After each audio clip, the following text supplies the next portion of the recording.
আজকে পিকনিকে সারাদিন কি কি খাওয়া দাওয়া করলাম তো ভাবলাম তোমাদের সঙ্গে শেয়ার করি।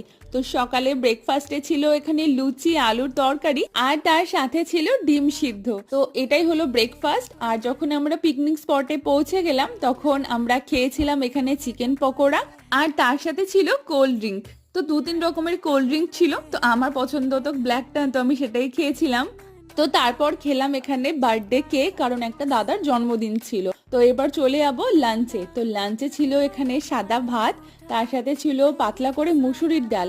তো প্রথমে ভাবছিলাম এইভাবে ভিডিওটা বানাবো, তো এক হাতে ফোন ধরে অসুবিধা হচ্ছে, তো ভাবলাম একেবারে সবটা নিয়ে তোমাদের সাথে শেয়ার করব। তো সাদা ভাত ডাল, তার সাথে ছিল পাঁপড়, তারপরে ছিল বাঁধাকপির তরকারি, আর এখানে ছিল মাটন কষা, স্যালাডে ছিল শসা গাজর, লাস্টে দিয়েছিল চাটনি।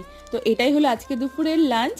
আর ইভিনিং স্ন্যাক্সে ছিল কফি, তার সাথে কিন্তু ছিল পকোড়া। তো এটাই হলো আজকের খাওয়া দাওয়া।